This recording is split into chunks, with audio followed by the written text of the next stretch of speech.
Hello friend, कैसे हैं आप। आपके अपने यूट्यूब चैनल पर मैं रवि आप लोग का बहुत बहुत स्वागत करता हूं। दोस्तों, आज हम लोग 67वीं बीपीएससी के ऊपर चर्चा करेंगे कि 67वीं बीपीएससी में जो कि दोस्तों 12 दिसंबर का एग्ज़ाम जो होने वाला था उसको बढ़ाकर 23 जनवरी को कर दिया गया है। 12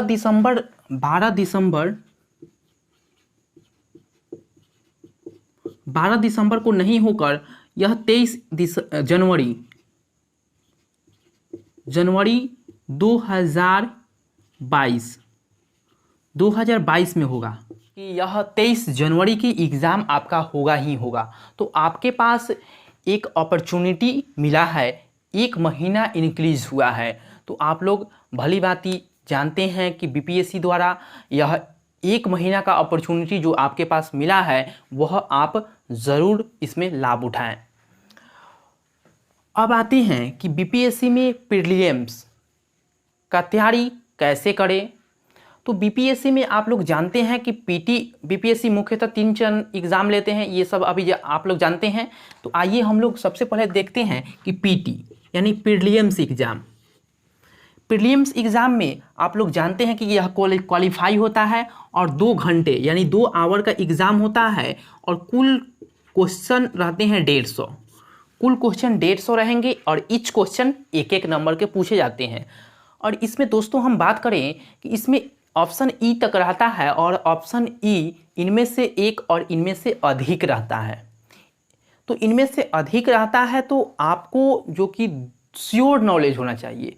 बीपीएससी श्योर नॉलेज खोजती है। अगर आपको श्योर नॉलेज है तो आप परफेक्ट फर्स्ट अटेम्प्ट में निकाल सकते हैं। अगर वही कन्फ्यूज़न के साथ अगर निकलेगा तो आप फिर अटक जाएंगे।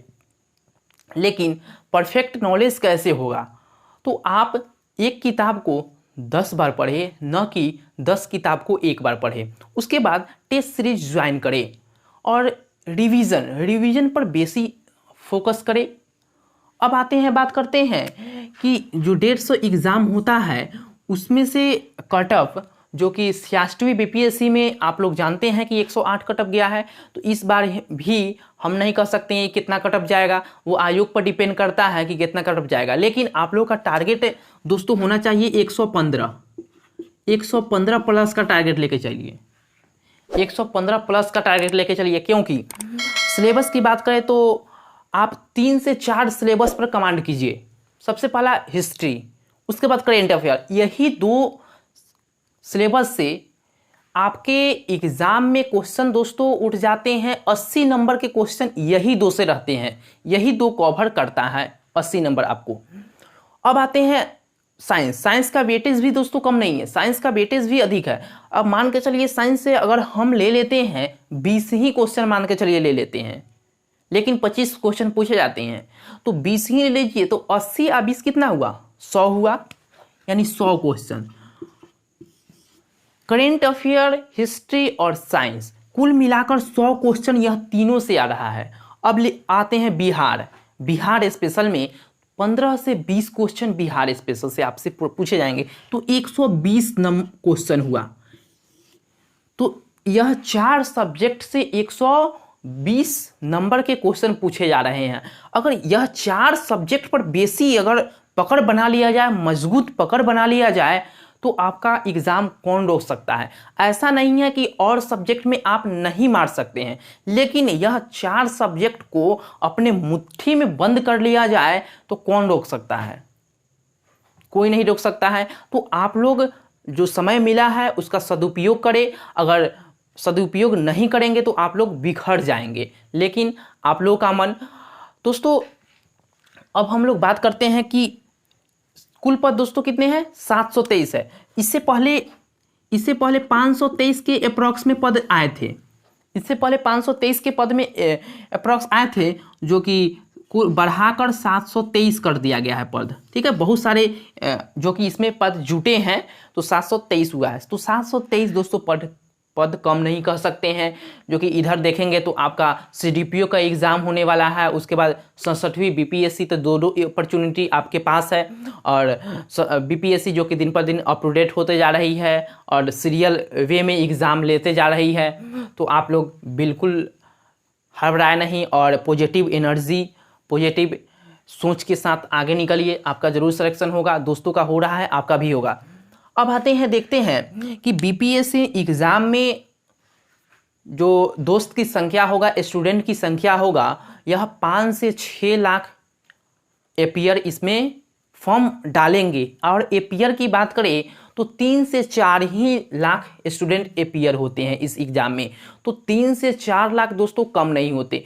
723 सीट है, तो देखिए यहाँ पे कितना ये माने भीड़ इकट्ठा होगा। तो 3 से 4 लाख में आपको जो पीटी का कटअप आता है उसके अंदर लाना है, तो उस हिसाब से आपको मेहनत करना होगा। होगा कि नहीं होगा? ज़रूर होगा। और आप मेहनत कीजिएगा तो ज़रूर सिलेक्शन होगा। लोगों का हो रहा है, लोग पहले दोस्तों बताइए कि जिसका हो रहा है सिलेक्शन वो तो पहले से जान रहा है कि मेरा सिलेक्शन हो जाएगा, वो भी नहीं जान रहा है। और मैं भी नहीं जान रहा हूँ कि मेरा होगा कि नहीं होगा, और वो भी नहीं जान रहा है। तो दोस्तों आप लोग क्यों नहीं मेहनत कर रहे हैं कि आपका भी हो सकता है कि होगा सिलेक्शन? क्योंकि आपका काम है मेहनत करना और फल देने का काम भगवान का है। तो क्यों आप पीछे हट रहे हैं? आप ज़रूर सिलेक्शन होगा आपका। सोच में आप तैयारी कीजिए, ज़रूर होगा। उसके बाद देखते हैं, ये तो आप जानते हैं कितने नंबर के क्वेश्चन पूछे जाते हैं कौन कौन सब्जेक्ट के दौरान। ये तो आप लोग भली भांति परिचित होंगे और मैं इस पर भी वीडियो बना चुका हूँ। और दोस्तों हम लोग हिस्ट्री से स्टार्ट कर रहे हैं ऑब्जेक्टिव प्रश्न, यानी प्राचीन भारत के इतिहास में से हम लोग शुरू करे हैं। प्रागैतिहासिक काल से जितने सारे ऑब्जेक्टिव बनेंगे उसको कवर किए हैं। आज हम लोग सिंधु घाटी सभ्यता पर कवर किए हैं। उसके बाद हम लोग फिर आएंगे प्राचीन धार्मिक आंदोलन, वैदिक सभ्यता, गुप्त काल, मौर्योत्तर काल। तो ऐसे ही प्राचीन इतिहास को कवर करेंगे। तो आप सभी जानते हैं कि एक एक नंबर से आपका सिलेक्शन लगता है, जो कि आप लोग परिचित होंगे कि बीपीएससी एग्ज़ाम में जो हल्का प्रश्न है वो गलती करने के दौरान बहुत स्टूडेंट का जो निकल जाते हैं। तो यह गलती किस लिए होता है? यह प्रश्न आप जानते हुए भी गलती करते हैं, क्योंकि आपका कन्फ्यूज़न क्लियर यहाँ पे नहीं होता है। तो क्लियर नहीं होगा तो आप गलती करेंगे ही करेंगे। तो गलती करते हैं तो यहीं पे और भी स्टूडेंट है वो लीड लेके निकल जाएंगे। कहने का मतलब है यहाँ पे आप गलती कर रहे हैं हल्का प्रश्न, बाकी जो स्टूडेंट अपियर हुए हैं वो तो गलती नहीं करेंगे, करेंगे गलती, बाकी बहुत सारे स्टूडेंट नहीं करेंगे, उनका सिलेक्शन होगा और आपका रुक जाएगा। तो वो लोग आपसे लीड लेकर निकल जाएंगे। इसलिए आप हल्का प्रश्न को गलती नहीं कीजिए। और बीपीएससी का दोस्तों एग्ज़ाम 35 ज़िलों में इसका एग्ज़ाम होता है। और आपका सेंटर 35 ज़िलों में कहाँ पड़ सकता है यह कोई नहीं जान सकता। इसलिए आप मेहनत में लगिए और अपनी सीट सुनिश्चित कीजिए। चलिए दोस्तों, हम लोग फिर नेक्स्ट वीडियो में मिलेंगे। और आपका क्या राय है, आपका क्या पर्पज़ है, हमको ज़रूर कमेंट में बताइएगा। चलिए हम लोग फिर नेक्स्ट वीडियो में मिलेंगे। Thank you so much. जय हिंद, जय भारत।